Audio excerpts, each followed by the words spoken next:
안녕하세요. 저는 올해 딱 40이 된 여자입니다.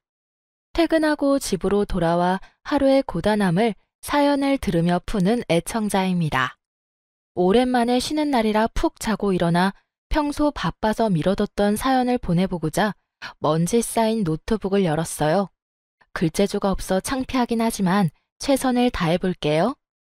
남편과 저는 결혼 4년 차 부부였어요.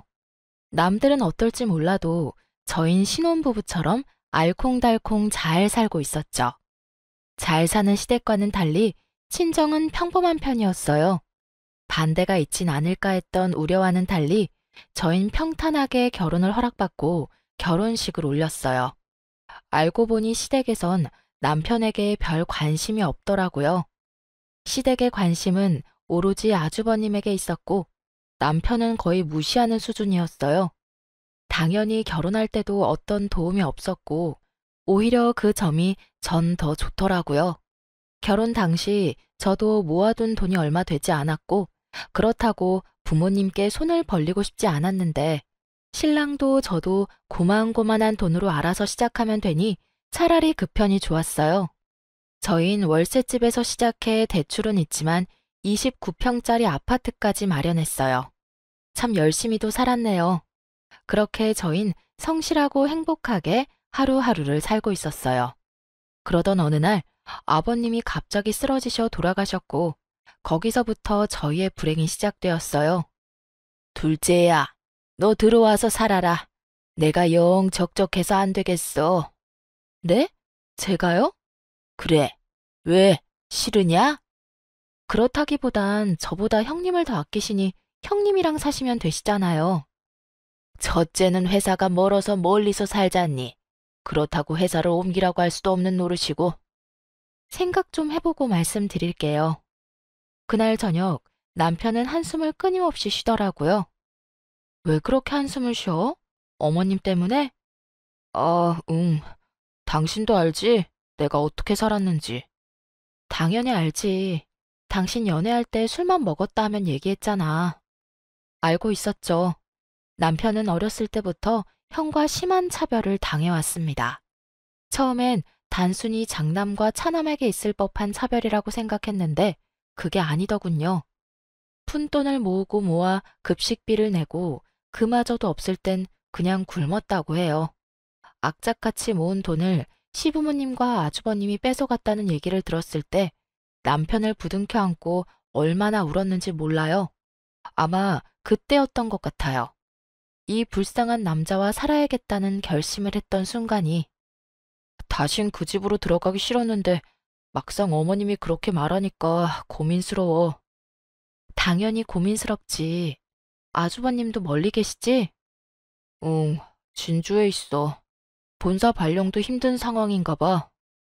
아, 상황이 너무 안 좋다. 아버님도 갑자기 돌아가시고 어머님도 외로워 보이고. 그러니까 갑자기 혼자 되면 우울증이나 치매 같은 것도 잘 걸린다던데. 그럴 일은 없겠지만 괜히 그런 생각이 들면서 더 고민스러워. 너무 깊게 고민하지 말자. 당신 맘이 그러면 합가하면 되지 뭐. 같이 살다가 정 힘들면 다시 나오면 되지. 그리고 뭐가 걱정이야? 이제 당신 곁엔 내가 있는데. 내가 당신 지켜줄 테니까 걱정하지 말고 당신 마음 가는 대로 해. 그래, 천하무적 와이프. 든든하네. 고마워, 여보. 제 말에 남편은 합가하는 쪽으로 마음을 굳히는 듯 했어요. 그렇게 고민이 길어지던 어느 날 어머님께 전화가 왔더라고요. 예, 아직도 고민 중이니? 와이프랑 얘기 끝냈어요. 집은 새 주기로 했어요. 그래, 잘 생각했다. 내가 너한테 미안하고 고마워서 내 재산 다 넣어줄 생각이다. 네? 갑자기 그게 무슨... 갑자기라니. 너한테 합가하라고 말할 때부터 생각하던 거였어. 하여튼 그렇게 알고 빨리 들어오거라. 넓은 집에 혼자 있으려니 적적해 죽겠어. 큰 방 비워놨으니 그 방 쓰면 될 거다. 웬만한 짐은 다 들어갈 테니 걱정하지 말고 들어와. 네, 어머니. 빨리 정리해서 들어갈게요. 어머님의 갑작스러운 호의에 남편은 멍하니 있더라고요. 한참을 멍하니 있던 남편은 문득 어린 시절이 떠올랐는지 눈물을 글썽였어요. 울어? 아니, 그냥 내가 너무 나쁘게만 보고 있었나 이런 생각이 들어서. 응? 갑자기 무슨 말이야? 어머니가 재산 다 물려주신다네. 그 말을 다 믿는 건 아니지만 말이라도 그렇게 해주시니 기쁘면서도 슬프고 그래. 하여튼 좀 앞당겨서 들어가자. 천천히 들어가려고 했는데 어머니 많이 외로우신가 봐. 그래, 그러자. 난 상관없어. 그렇게 저흰 앞당겨서 시댁에 들어가게 되었어요. 어머님이 하셨던 말씀처럼 안방보다 더 큰 방을 비워두셨더라고요. 방 안에 저희가 쓰던 침대, 소파, 작은 냉장고까지 넣어도 자리가 남았어요. 그야말로 집안에 저희만의 원룸이 생긴 것 같은 느낌이었어요. 신혼 때가 떠오르기도 했고요. 시댁에 들어온 후 저희 사이가 더 돈독해졌어요. 어머님과의 사이는 그렇지 않았지만요. 예상했듯 어머님의 시집살이가 시작되었어요. 예, 아직 자니? 얼른 나와서 아침 준비 안 하니? 아, 네네. 밖에서 문을 두드리며 깨우는 소리에 놀라 시계를 보니 새벽 5시더라고요. 예상보다 이른 시간에 당황하긴 했지만 어느 정도 각오하고 들어왔던 터라 큰 타격은 없더라고요. 그냥 그러려니 했어요. 나도 도와줄게. 같이 해. 아니야, 당신은 출근해야지. 아침은 내가 다 할 테니까 일찍 퇴근해서 저녁에나 좀 도와줘. 그러니까 지금은 더 자. 저를 도우려고 일어나려는 남편을 도로 눕히고선 전 식사 준비를 하러 주방으로 갔어요. 어머님은 식탁에 앉아 계시더라고요. 전 그런 어머님을 뒤로하고 식사 준비를 시작했어요. 찌개에 반찬 서너 가지를 해서 식탁에 올려놓자 어머님이 맛을 보시더라고요. 예, 찌개고 반찬이고 너무 싱거운 거 아니니? 그래요? 저흰 원래 이렇게 먹어서요. 너무 싱겁다. 간 새로 하렴. 어머님은 초장에 절 잡아볼까 하는 생각이신 것 같았지만 전 그렇게 호락호락한 며느리는 아니었어요. 어머니, 싱겁게 먹는 게 건강에 좋대요. 짜게 먹어봤자 좋은 게 뭐가 있어요? 아버님 갑자기 쓰러지시는 거 보면서 저흰 더 싱겁게 먹고 있는걸요? 어머님도 나중에 고생하지 마시고 앞으로는 싱겁게 드세요. 아셨죠? 그, 그래도 이건 너무 싱겁지 않니? 그럼 오늘은 그냥 드셔보시고 정 안 되겠다 싶으시면 말씀해 주세요. 내일부턴 간 좀 더 해드릴게요. 예상치 못한 저의 반응에 어머님은 그냥 그렇게 넘어가시더라고요. 식사를 마칠 무렵 간이 약하다 그러셨지만 전 알겠다 대답만 하고 계속해서 저희 식성대로 간을 했어요. 어머님, 오늘은 간 좀 더 세게 했는데 어때요? 전 좀 짠 것 같은데. 어머님은 괜찮으세요? 짜긴 뭐, 이 정도면 된 것 같구나. 앞으로는 이렇게 해. 네, 어머님. 전 이런 식으로 시집살이를 호기롭게 헤쳐나가고 있었어요. 마음을 단단히 먹고 들어와서 그런지 할만하더라고요. 생활비를 드리곤 있지만 둘이 살던 때보다 지출이 적으니 모이는 돈도 늘고요. 하지만 그런 날이 길게 이어지진 않았어요. 멀리 계시던 아주버님이 갑자기 회사를 이직하며 서울로 오게 되면서 시댁으로 들어와 버렸거든요. 계획에 없던 식구의 등장에 저도 저지만 남편이 더 당황스러워했어요. 그것도 그럴 것이 어린 시절부터 있었던 차별 때문에 아주버님 앞에선 한없이 작아지는 남편이었기에 아주버님의 등장이 달가울 순 없었죠. 어느 날 아침 식사를 준비하고 있는데 저희 방에서 아주버님 목소리가 들리는 겁니다. 저는 무슨 일인가 싶어 서둘러 준비를 마치고 방으로 갔어요. 그곳엔 아주버님이 제가 선물한 남편의 와이셔츠를 들고 서 있었어요. 야, 이거 내가 좀 입을게. 다려놓은 와이셔츠가 없네. 그거 안 되는데. 뭐?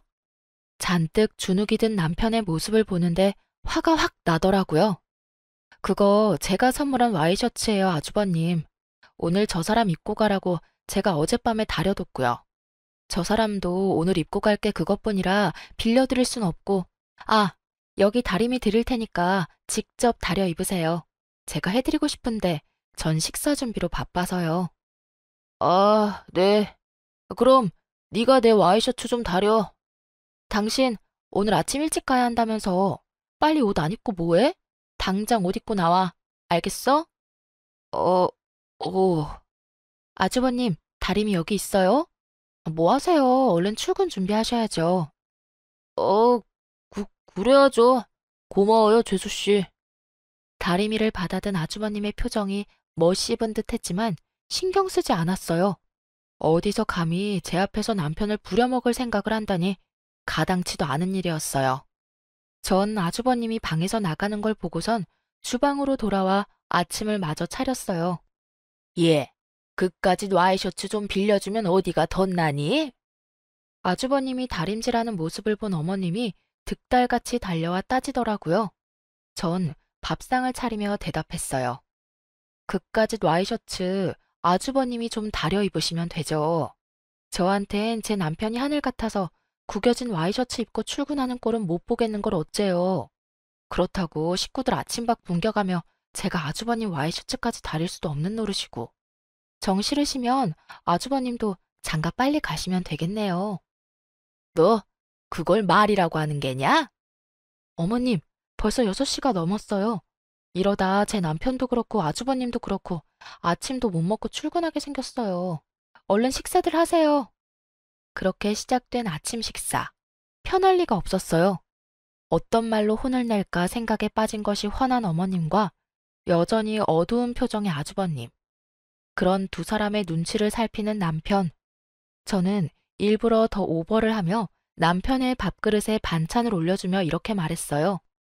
여보, 많이 먹어. 당신이 우리 집 기둥인 거 알지? 많이 먹고 힘내. 어? 고마워. 당신도 많이 먹어. 오늘따라 더 맛있네. 그런 우리가 꼴 보기 싫었는지 아주버님의 핀잔이 시작되더라고요. 맛있기는. 재수씨, 국 간이 너무 싱겁네요. 저 소금 좀 더 주세요. 아, 그래요? 싱겁게 먹는 게 건강에 좋은데. 그래도 소금 드려요? 네. 저는 짜게 먹는 걸 좋아합니다. 주세요. 네, 알겠어요. 전 소금을 가져다가 아주버님 국에 넣어드렸어요. 꽤 많이요. 아, 도대체 소금을 얼마나 넣은 거예요? 너무 짜잖아요. 어머, 짜게 드시는 걸 좋아하신다길래 어쩌죠? 다시 드려요? 그렇게 짜면 형이 다시 떠다 먹어. 남의 와이프 그만 부려먹고. 처음이었어요. 식구 앞에서 그런 식으로 말하는 남편을 본 건. 순간 감격의 눈물이 흘러나오는 걸 억지로 참으며 흐뭇한 표정으로 남편을 보았어요. 남편은 많이 긴장한 듯 경직된 표정이었지만 제 눈엔 그 모습마저 멋있어 보이더라고요. 뭐라고? 너 말 다 했냐? 여자 하나 잘못 들였더니 별 꼴을 다 보는구나. 어디 감히 네가 형한테 큰 소리를 내는 게냐? 얼른 형한테 사과 못해? 두 사람의 압박에 남편이 주춤하더군요. 아무래도 더는 무리일 것 같아 제가 나섰어요. 7시 다 돼가는데 얼른 출근하시죠. 당신도 다 먹었으면 얼른 출근해. 어머님, 놓여오신 마음 잘 알겠으니 나중에요. 이러다 정말 지각하겠어요. 아주버님 출근하신 지 얼마나 됐다고 지각이라도 하시면 어째요. 얼른요. 저는 호들갑을 떨며 남편을 일으켜 출근을 시켰고 아주버님도 떠밀다시피 해서 내보내버렸어요. 이제 남은 건 시어머님이었는데 저는 어떤 말을 할 틈도 없이 뒷정리를 시작해버렸죠. 하지만 어머님은 물러설 생각이 없으신지 제 뒤통수에 대고 혼내시더라고요. 너, 네 남편을 어떻게 구워 삶았길래 제가 저렇게 변한 게야? 어머, 어머님, 제가 뭘 구워 삶아요. 전 그저 다른 부부처럼 아끼고 사랑만 줬을 뿐이에요. 뭐야? 워낙 자존감이 없던 사람이라 고작 아껴주고 사랑만 줬을 뿐인데 저렇게까지 변했네요. 너무 대견하지 않아요? 저래서 사회생활은 어떻게 하나 걱정했는데 이제 그런 걱정은 안 해도 되겠어요. 그렇지 않아요, 어머님? 너 지금 나 놀리는 게냐? 아유, 어머님, 그런 말씀 마세요. 전 저 사람이 남자다워졌다는 말씀을 드리는 건데 혹시 어머님은 어머님 아들이 당당하게 제 할 말 다 하는 모습이 싫으신 건가요? 그럴 리가 있냐? 난 그저 한참 어린 아우가 하늘 같은 형님한테 큰 소리 치는 게 버릇이 없다. 이 뜻이야. 에이, 어머님. 아주버님이랑 그이 4살 차이밖에 안 나요. 그리고 아까 일은 아주버님이 너무 하셨죠.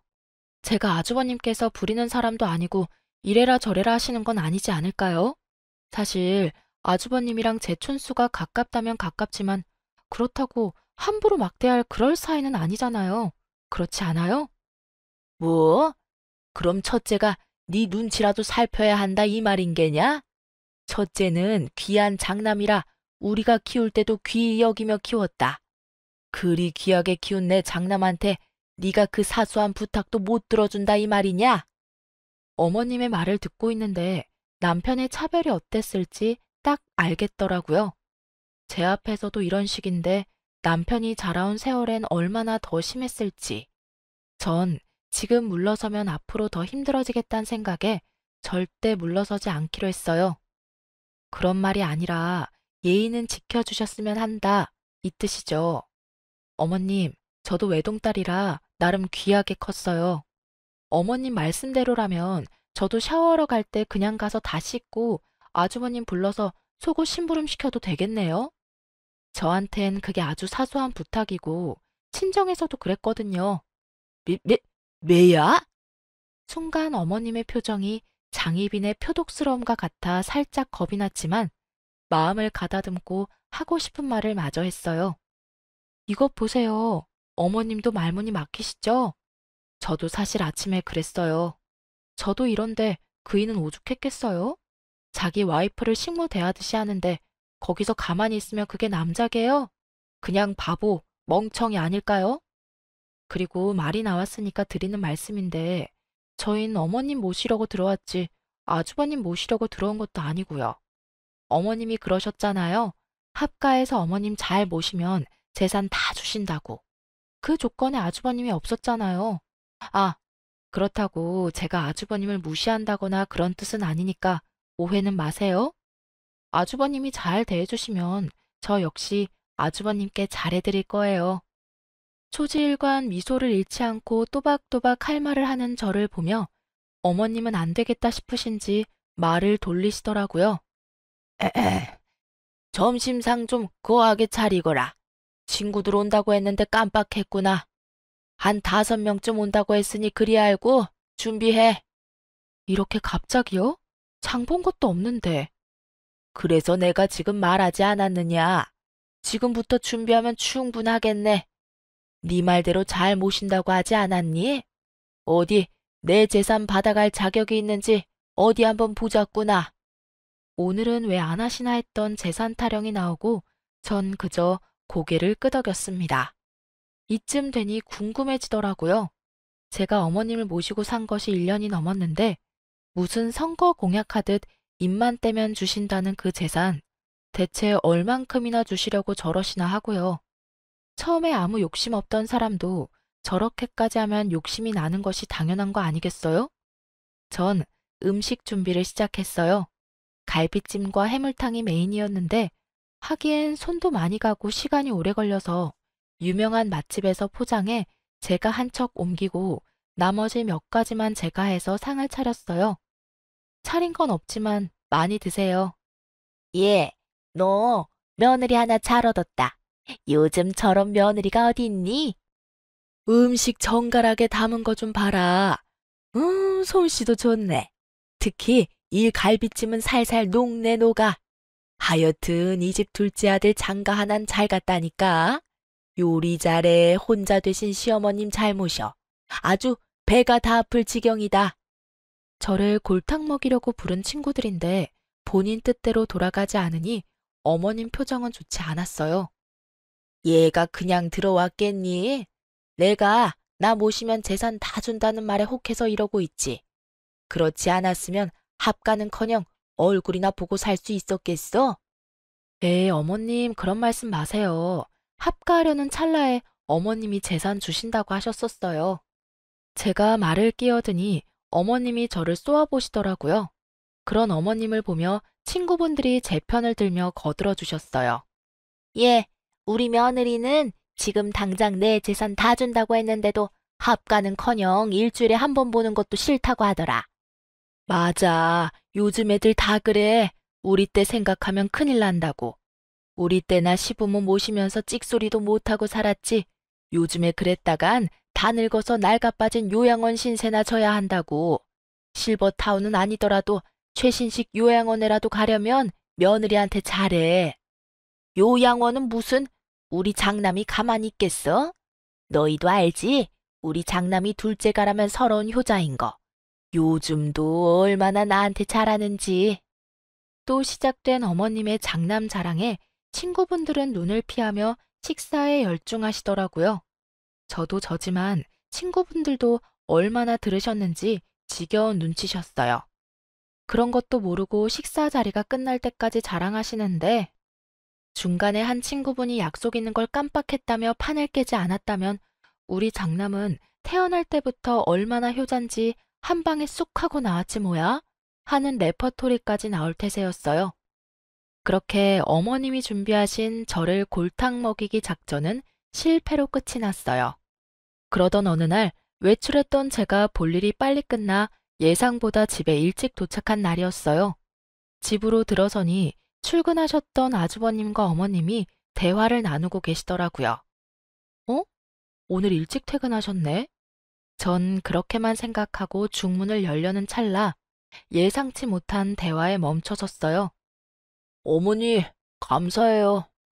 감사는 무슨 당연한 거 아니니? 장남인 네가 장가를 간다는데 그깟 건물이 중요해? 내가 못해줄 것이 뭐가 있느냐? 제가 잘할게요, 어머니. 진짜예요. 형편 나아지는 대로 어머님도 모시고요. 그런데 둘째 이 사실 알면 가만 안 있을 텐데. 사실 둘째보단 재수 씨가 더 걱정이에요.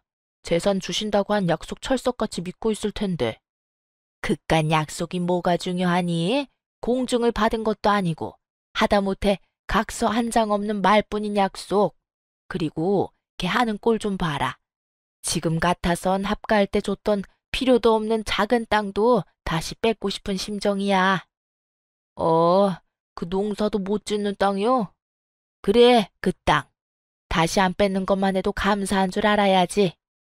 혹시나 이 사실 알면 당장 나가 산다고 난릴 텐데. 저도 아직 어머님 모실 상황도 못 되고, 언젠가는 제가 모실 건데 아직 결혼도 안 했고 결혼하더라도 신혼생활은 즐기고 말을 꺼내도 꺼내야 할 것 같아서요. 그래, 다 알지, 우리 장남 마음. 걔들이 어떻게 알겠니? 너하고 나만 입 다물고 있으면 평생을 가도 모를 거다. 그리고 혹시나 알게 되면 다른 건물 처분해서 물려준다고 하면 되지 뭐.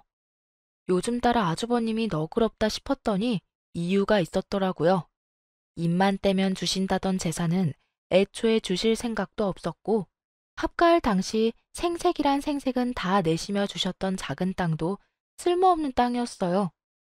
사람인지라 욕심은 났었지만 큰 기대가 없었던 터라 크게 실망하진 않았는데 저를 어떻게 생각하면 저런 식으로 말할 수 있나 하는 생각에 화는 좀 나더라고요. 아, 그럼 지금 두 분 말씀은 어머님이 입버릇처럼 말씀하셨던 그 재산 중 일부는 아주버님 집 사주셨고 남은 건물조차 저희 줄 생각은커녕 애초에 땡전 한 푼 줄 생각도 없으셨다. 이 뜻이네요? 저의 등장에 많이 당황한 두 사람이 저를 보더라고요. 두 사람이 보기에도 제 표정이 심상치 않았는지 저를 달래기 시작하더라고요. 당연했죠. 아직은 수족처럼 부려먹을 사람이 필요했을 테니까요. 재수 씨, 그게 아니라 제가 어머니께 빌린 거예요. 제가 장가를 가게 됐지 뭐예요? 그래, 아가. 네가 오해하는가 본데 다 빌려준 거야. 그리고 말이 그렇지. 내 남은 재산은 다 너희 몫이란다. 내가 너희 주지 누굴 주겠니? 퍽이나 주시겠어요. 저는 마음의 소리를 속으로 삭히며 건성으로 대답하곤 방으로 들어와 버렸어요. 그리고 남편이 오길 기다렸어요. 여보, 괜찮아? 당신도 들었구나. 나도 난데 당신은 괜찮아? 나는 괜찮아. 어차피 기대도 안 했는걸. 난 그저 미우나 고우나 부모니까 마지막 효를 다하려 들어왔던 거였어. 우리 올해로 합가한 지 2년쯤 됐지? 이쯤 하면 된 거 같은데 이제 다시 분가할까? 타이밍도 제격이긴 한데 당신 정말 괜찮아? 난 정말 괜찮다니까. 그럼 5개월 뒤에 나가자. 그때 세준거 계약 만기야. 어때? 그래, 그러자. 일단 그때까지 어머님한텐 비밀로 하자. 그래. 저흰 남은 5개월을 좋게 잘 지내고 나가기로 했습니다. 그렇게 남은 시간을 보내고 있었어요. 아주버님은 결혼을 하셨고요. 저의 형님이 되신 분은 저보다 나이가 어렸고 그 어린 나이만큼 뇌도 어린 것인지 개념 따윈 없는 사람이었습니다. 잔머리는 얼마나 좋은지 집안 행사가 있는 날이면 이리저리 잘도 피해가더라고요. 분가할 날이 얼마 남지 않은 저는 그저 묵묵히 제 일을 하며 지내고 있었어요. 좋은 날이 얼마 남지 않았는데 괜히 큰 소리 내고 싶지 않았어요. 여전히 어머님의 주지도 않을 재산 타령은 계속되고 있었고요. 저희에게 한 푼도 주지 않아도 되니 살아생전엔 제발 아주버님만 주지 말라고 그렇게 생각했어요. 아주버님은 물론이고 형님도 저희가 봤을 땐 어머님을 모실 사람으론 보이지 않았으니까요. 그나마 어머님도 재산이라도 쥐고 계셔야 남은 여생 편히 사실 거라 그렇게 생각했어요. 저흰 모진 냉대에도 2년 넘게 모시고 산 것으로 저희가 할 도리는 다 했다고 그리 생각했으니 다신 모시고 살 생각이 없었거든요. 그러던 어느 날 저희의 분가가 생각보다 더 빨리 이루어지게 되었어요. 한바탕 소란과 함께요. 그날은 어머님의 생신이었어요. 칠수는 작년에 성대하게 하셨고 올해는 그저 가족끼리 밥만 먹기로 했었어요. 그런데 이때껏 제사 한번 챙긴 적 없던 형님이 아침부터 시댁으로 와 호들갑을 떨기 시작하더라고요. 이게 뭐예요, 동서. 오늘 어머님 생신인 거 잊었어요? 1년에 하루밖에 없는 생신인데 신경 좀 쓰지 그랬어요? 특등급 소고기 미역국에 전복에 잡채. 그것 말고도 먹을 게 이렇게나 많은데 이 정도면 됐죠. 뭐 얼마나 더 신경을 써야 했을까요? 그리고 형님, 어제 제가 음식 준비 좀 같이 하자 했을 땐 바쁘시다 하더니 제가 어젯밤부터 해서 오늘 새벽까지 음식 다 해놓고 나니까 떡하니 와서 이러는 거. 본인이 생각해도 좀 얄미운 짓이라 생각 안 해요? 진짜 바빠서 그랬죠. 그러지 말고 우리 출장 뷔페 불러요. 비용은 내가 낼 테니까. 네? 그럼 이 음식들은 다 어쩌고요? 어쩌긴 내일 먹으면 되죠. 아, 나 갈 때 좀 싸주면 되겠다. 그럼 됐죠? 그러면 뷔페 부를게요. 형님, 형님! 저의 부름이 들리지도 않는지 형님은 재빠르게 출장 뷔페를 부르고선 어머님께 명품 가방을 안겨드리고 있더라고요. 밤새 고생한 걸 생각하면 말 그대로 열받아 죽을 것만 같았지만 오히려 잘 됐다 싶기도 했어요. 저렇게 서로 좋아 죽으니 맘 편히 분가해도 되겠다 싶었거든요. 그렇게 출장 뷔페팀이 오고 저흰 맛있게 식사를 마쳤어요. 제대로 대접받은 시어머님의 입이 귀에 걸려 내려올 생각이 없어 보였어요. 좋게 생각해 보려 해도 너무 과한 대접에 꺼림칙함이 사라지지 않고 있을 때였어요. 저기 어머니. 뷔페팀이 사라지고 과일을 챙겨오니 아주버님이 조심스럽게 말을 꺼내더라고요. 왜 그러는 게냐? 무슨 일 있는 게냐? 그게... 아주버님이 말끝을 흐리자 형님이 말끝을 차고 들어오더라고요. 어머님, 이 사람 회사 그만두고 사업 시작했어요.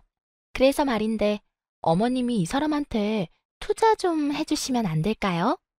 뭐? 어머님은 꽤 당황스러워 보였어요. 저희도 적잖게 당황했지만 일단 가만히 있었어요. 들어보니까 어머님 건물 한 채 더 있다고 하던데 그거 좀 투자해 주시면 안 될까요? 이 사람 요새 잠도 제대로 못 자고 밥도 제대로 못 먹어요, 어머님. 어차피 어머님 재산 다 장남인 이 사람 주실 거 아니에요? 그게 그렇긴 하지. 이대로는 안 되겠다 싶어 제가 나섰어요. 어머님, 정말 해도 해도 너무하시네요. 그 재산 저희 주시기로 하신 거 아니에요? 한두 번도 아니고 제가 모시고 사는 2년 넘는 시간 동안 몇 번이나 말씀하셨잖아요. 그런데 뻔히 저희 듣는 데서 그렇긴 하다뇨. 정말 이건 아니죠, 어머님. 동서, 동서는 좀 빠지죠? 제가 왜 빠져야 해요? 여기서 절대 빠지면 안 되는 사람이 전데 제가 왜요? 동서, 그 건물이 어머님 건물이지 동서 건물인 줄 알아요? 아니, 그리고 서방님도 가만히 있는데 왜 동서가 나서서 이 난리인 줄 모르겠네. 그럼 형님은요? 아주버님도 저렇게 가만히 있는데 왜 형님이 나서냐고요? 이거랑 그거랑 같아요? 그럼 같지. 다를 건 또 뭐래요? 뭐? 야, 너 아까부터 어디서 꼬박꼬박 말대답이야.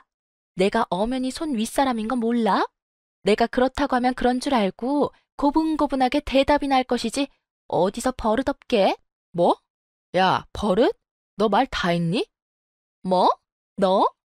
그래, 너. 말 놓길래 서로 말 까자는 뜻인 줄 알았는데. 왜? 이게? 눈이 제대로 돌아버린 형님은 제 머리채를 낚아채더라고요.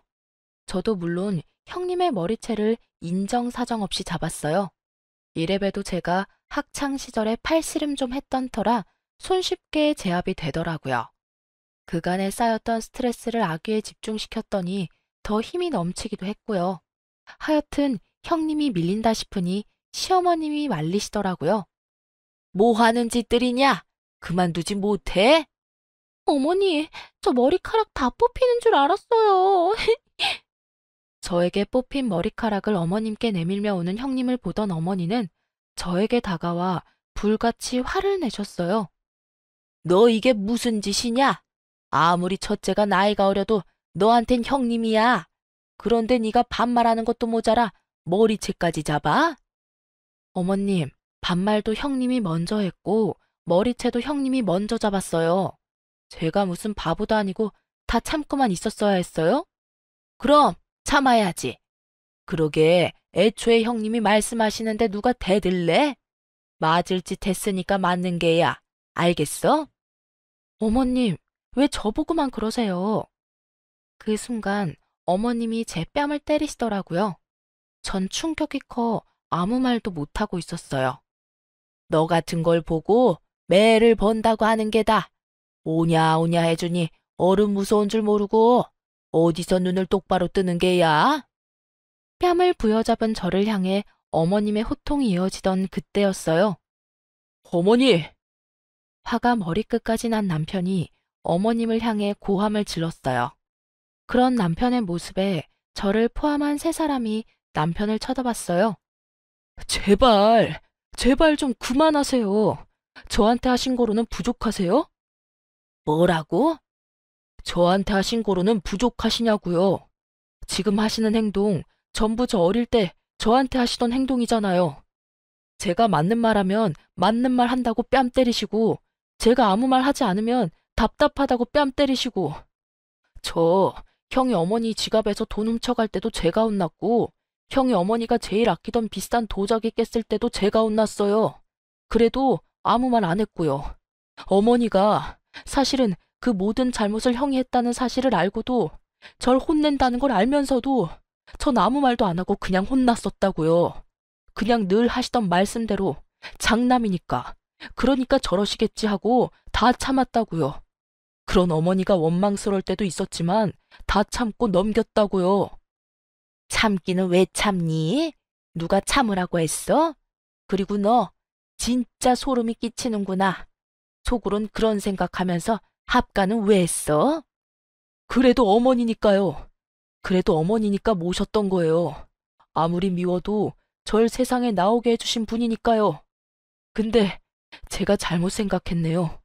어머니, 이 사람한테 하시는 행동 보니까 정말 후회가 돼요. 네가 후회가 되면 어쩌겠단 말이냐? 어쩌긴요. 저희 분가하겠습니다. 아니, 인연 끊겠습니다. 앞으로 저나 이 사람한테 연락도 하지 마세요. 주신다던 재산? 처음부터 기대도 하지 않았습니다. 이 사람이나 저나 그 재산 형한테 다 뺏기지 않게 지켜드리려고 그랬던 건데 이제 그럴 필요도 없겠네요. 이로써 제 할 도리는 다 했습니다.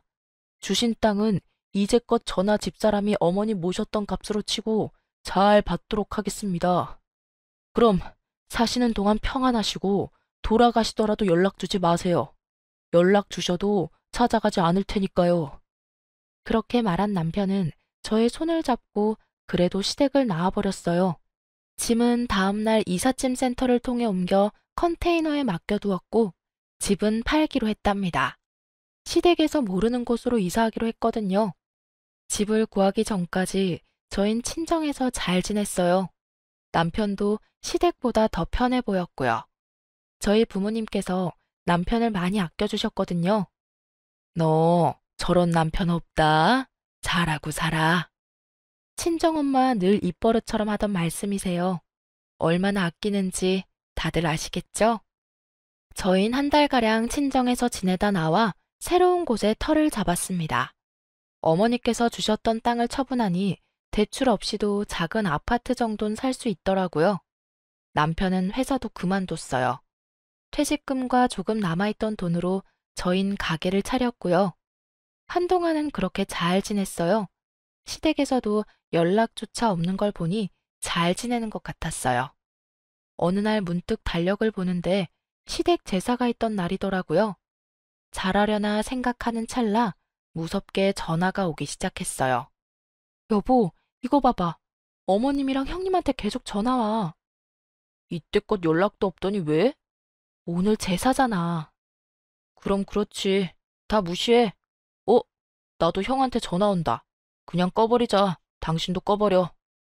남편의 뜻에 따라 전원을 꺼버리고 다음날 전화를 켠 저는 엄청난 문자에 놀랐어요. 부재중을 알리는 문자가 50통이 넘었고 나머지는 이런 내용들이었어요. 진짜 절연이라도 하려고 이러는 것이냐? 절연할 때 하더라도 당장 와서 제사 준비는 해라. 적당히 하고 당장 오라는 등 온갖 협박을 하던 연락의 끝은 더 황당하더군요. 너희 때문에 첫째네 이혼하게 생겼다. 형 집안 풍비박산 내놓고 얼마나 잘 먹고 잘 사나 내가 지켜볼게다. 어머님에게 온 연락이었어요.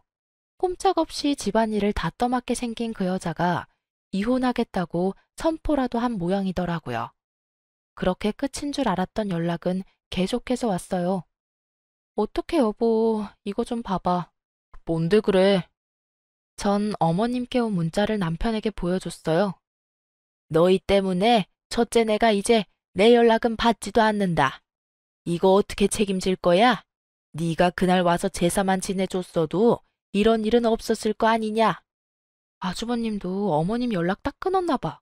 어쩌지? 어쩌긴 어째. 그러게 진작 좀 잘하시지. 조금만 잘 대해주셨어도 우리가 이랬겠어? 다 자업자득이야. 그리고 뭐가 걱정이야? 돈도 많은데 알아서 잘 사실 테니까 걱정도 하지 마. 완전히 마음이 돌아선 남편은 냉정하더라고요.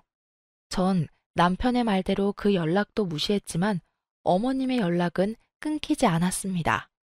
계속해서 무시로 일관하던 저는 결국 전화를 받고야 말았어요. 그날은 어머님 생신이었거든요. 네, 어머님. 아가, 어떻게 첫째가 나한테 이럴 수 있다니? 아주버님 연락도 없으세요? 연락은커녕 내 전화도 안 받은 지 오래됐어. 찾아갔더니 문도 안 열어주더라고. 내가 어떻게 했는데 나한테 이럴 수가 있단 말이냐? 어떻게 나한테 이래? 기다려 보세요. 연락 오시겠죠. 기다려도 연락이 없으니 이러지. 넌 지금 사람 약 올리니? 제 말은 그게 아니라요. 이런 상황에서도 저에게 역정을 내는 어머님을 보니 할 말이 없었어요. 저의 통화를 옆에서 듣고 있던 남편은 언성을 높이는 어머님의 소리에 제 전화를 가지고 가 단호하게 말했어요. 어머니는 정말 여전하시네요. 다시는 전화하지 마세요. 전화를 끊어버린 남편은 어머님 번호를 차단 목록에 넣어버렸어요. 이제 다시는 연락 받지 마. 목소리도 듣기 싫으니까. 알겠어. 그 뒤론 연락이 와도 알 수가 없으니 잊고 살았어요. 사실 식당도 조금씩 바빠져서 신경 쓸 겨를도 없었고요. 그러던 어느 날 식당으로 예상치 못한 손님이 찾아왔어요. 어서 오세요. 어머, 안녕하세요. 정숙이네 둘째 며느리 아니야? 네, 잘 지내셨죠? 그렇습니다. 지난번 집에 오셨던 어머님의 친구 한 분이 우연히 오셨더라고요. 저흰 그분에게서 잊고 지냈던 시댁 소식을 들을 수 있었죠. 난 잘 지내는데 정숙이는 오늘 내일 하잖아. 아, 집 나가서 모르겠구나. 글쎄 연락 뚝 끊겼던 장남이 갑자기 다시 찾아와서는 여행도 모시고 가고 용돈도 턱턱 주고 하길래 이제 정신 차렸나 보다 했지. 그런데 그게 아니라 사업이 힘들어져서 나머지 재산 뜯어내려고 왔더라고. 우리가 그렇게 말렸는데 정숙이는 우리 장남이 그럴 일 없다며 남은 건물 한 채 정리해서 투자해줬는데 글쎄 한 일주일 잘한다 싶더니 그 뒤론 또 연락 두절됐잖아. 그러게 말 안 듣더니 그나마 집은 남겨뒀으니 망정이지 다 늙어서 길거리에 나 앉을 뻔했어. 아, 그런 일이 있었어요? 그래, 그런 것도 장남이라고 그렇게 끼고 돌더니 요샌 나랑도 연락도 잘 안 돼. 창피하겠지. 동네방네 소문 쫙 났으니 어디 얼굴 들고 다니겠어? 네, 그렇긴 하겠네요. 그럼 식사 맛있게 하세요. 결국 저희가 우려했던 일이 그대로 일어났더군요. 남편은 그날 저를 피해 찾은 골목 어귀에서 10년 동안 끊었던 담배를 다시 피우더라고요. 그런 남편을 본 전 아무 말도 하지 못했어요. 그 심정이 어떨지 전 감히 짐작도 되지 않았으니까요. 그저 그날 밤 남편에게 마시는 안주를 만들어주며 술상을 봐줬어요. 남편은 술 한 잔에 털어내려는 듯 시원하게 소주 한 병을 비우고 평소의 모습으로 돌아와 열심히 음식을 연구하며 식당을 위해 노력했어요. 그런 남편의 노력을 하늘이 알아챘는지 식당에 손님이 넘쳐났어요. 그야말로 대박이었죠. 눈코 뜰 새 없이 바쁜 일상을 보내던 어느 날, 모르는 번호로 전화가 오더군요. 그 당시 체인점 문의 전화가 많이 오던 터라 아무런 의심 없이 전화를 받았어요. 여보세요? 아가, 나다. 저희가 전화를 받지 않자 전화번호까지 바꿔 연락하셨더라고요. 네, 어머님, 잘 지내시죠? 죽기 전에 목소리라도 들어볼까 싶어서 전화해봤어. 네? 어머님, 그게 무슨 말이세요? 죽으신다뇨. 내가 이렇게 살아서 뭐 하겠니? 그래서 죽으려고 하니 네 생각이 나지 뭐야. 그래서 마지막으로 목소리라도 들어볼까 해서. 둘째랑 행복하게 잘 살아. 이만 끊으마. 그렇게 끊긴 전화를 붙잡고 제가 안절부절 못하고 있자 옆에서 듣고 있던 남편의 눈빛은 흔들렸지만 말은 단호하게 하더라고요. 절대 죽을 사람 아니니까 걱정하지 마. 전 여기서 끝이 아닐 거란 예감이 강하게 들더라고요. 제 예감은 적중했고 병원에서 전화가 왔어요. 어머님이 입원하셨는데 환자분이 애타게 찾고 있으니 오시라고요. 저와 남편은 대기 손님까지 있던 가게를 내팽개치다시피 하고 급히 병원으로 달려갔어요. 병실 앞에 도착한 저희는 가쁜 숨을 내쉬고 있었는데요. 그때 병실 안에서 어머님 목소리가 들려오더라고요. 응? 나 괜찮아. 그냥 입원만 한 거야. 죽는다고 했는데도 오질 않으니 어쩌겠어? 이런 쇼라도 해야지. 첫째 놈, 말도 마라. 아예 전화번호까지 바꿔서 연락도 안 돼. 내가 미쳤지. 그런 것도 자식이라고 한평생 모은 재산 다 쏟아부었으니. 그나마 둘째가 심성이라도 고우니 그걸 잘 이용해 봐야지. 다 늙어서 혼자 어떻게 살아? 이제 올 때 됐으니 끊어. 그래요. 저흰 또 속은 것이었습니다. 전 긴장이 풀리며 그 자리에 주저앉아 버렸고 남편은 치가 떨리는 듯 온몸을 부들부들 떨며 거칠게 병실 문을 열었어요. 왔니?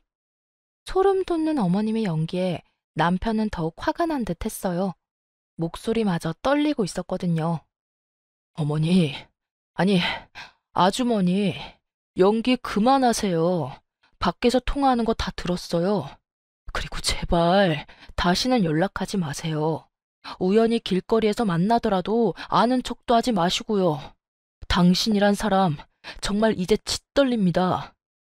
할 말을 마친 남편은 주저앉은 저를 부축해서 병원을 나와버렸습니다. 가게로 돌아가는 차 안에서 엄청 울더라고요. 그렇게 서글프게 우는 남편은 처음이었어요. 그런 남편을 안고 저도 얼마나 울었는지 몰라요. 가게로 돌아온 저희는 아수라장이 된 상황을 빠르게 정리하고 일찍 문을 닫았습니다. 그렇게 고단했던 하루가 지나고 저흰 약속이라도 한 듯 어머님의 어짜도 꺼내지 않고 살았습니다. 몇 달이나 지났을까요? 머릿속에서 시댁의 존재가 사라질 때쯤 어떻게 알았는지 식당으로 아주버님과 형님이 찾아왔더라고요. 아주 형편없는 꼴을 하고요. 보아하니 돈이란 돈은 다 끌어다 시작한 사업이 망한 눈치였어요. 무슨 일이야? 여기 어떻게 알고 왔어? 무슨 일이라니? 형이 동생 보고 싶어서 왔지. 네, 형이 서방님 얼마나 보고 싶어 했다고요. 동서, 잘 지냈어? 친한 척 말을 걸어오는 형님을 보니 구역질이 나올 것 같아 저는 아예 몸을 돌려 앉아 있었어요. 형이 언제부터 내 생각을 그렇게 했다고. 형이라면 죽고 못 사는 어머니한테나 가보지 그래. 야, 말도 마라. 어떻게 어머니가 나한테 이럴 수 있냐? 집에 찾아갔더니 경찰 불러서 쫓아내시더라. 나 원참 황당해서. 내가 그까지 돈 좀 날려먹었다고 어떻게 장순을 경찰에 신고하냐? 그래서 지금 내 돈까지 뜯어먹으려고 찾아온 거야? 아니 그게 아니라. 야, 동생아. 말이 나왔으니까 하는 말인데 나 돈 좀 빌려주면 안 되냐? 이번엔 진짜 성공할 수밖에 없는 아이템이라서 그래. 네가 조금만 도와주면 어떻게 될 것 같은데. 돈? 조금만 기다려봐. 말 같지도 않은 말을 듣고 있던 남편은 잠시 기다려보라며 주방으로 향했어요. 그리곤 굵은 소금을 한 바가지 퍼와 아주버님과 동서에게 냅다 뿌려버렸어요.